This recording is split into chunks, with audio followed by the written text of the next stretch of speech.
The festive season is upon us, and I have come to a Christmas tree farm to give you some top tips on how to choose your Christmas tree.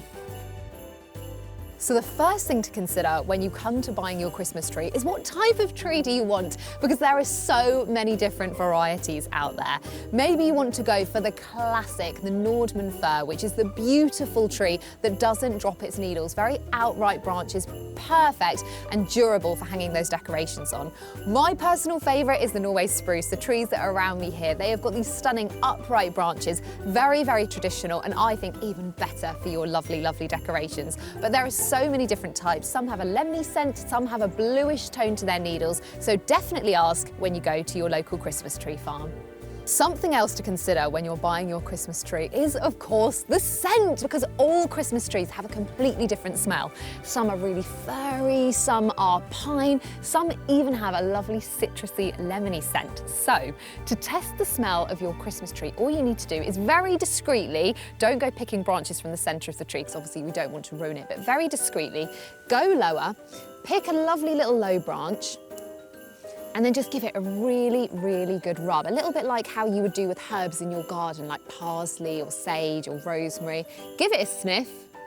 Oh, that is absolutely gorgeous. And then you'll know the scent of your Christmas tree to be.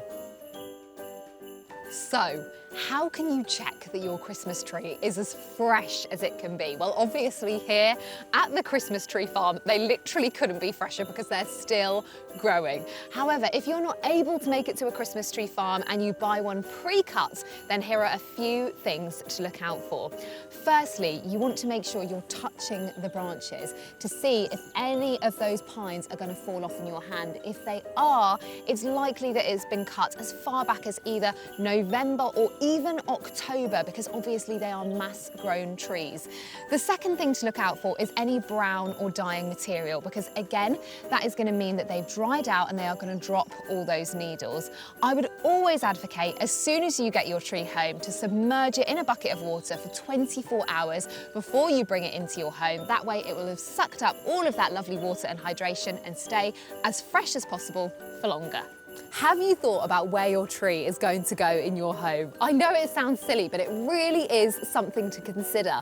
The first thing to think about is the height of your tree, the age-old problem. How tall a tree do you get? Maybe you want this 8-foot beauty stood next to me. Well, how tall are your ceilings? If you've got lovely high ceilings, then absolutely perfect. However, if like me, you've got more of a considered smaller space, then it might not be as perfect and you might want to opt for something a little bit smaller. It's also worth thinking about that obviously your tree is going to go in a stand, which will raise it up that little bit more as well. So think about that. Something we don't think about very often though is the footprint of the tree, how wide it is at the base. We don't want your tree knocking over mugs of tea on your coffee table, so think about how large it is at the bottom. The other thing is, where is the tree going to go in your room? If you want it in the centre of a room and you want it to look perfect all the way around, then obviously you need to check that it is perfect all the way around. However, if it's going up against a wall, then it doesn't matter if maybe there's a little bit of an ugly side to the tree. For example, the tree behind me has got a little dead section at the bottom. Previously, I would have thought, I don't want any dead branches on my tree. However, if it's going against a wall, you're not even going to see it. It doesn't matter. And this tree is perfect in every other way. So when should you buy your Christmas tree? Well, of course, that is entirely up to you. It depends how much Christmas joy you want in your life. If it were me, last weekend in November, first weekend in December are the classic times. But obviously, if you're buying a pre-cut tree, it could be a little bit later because you want it to be as fresh as possible. Discover more with My Garden Escape at QVCUK.com.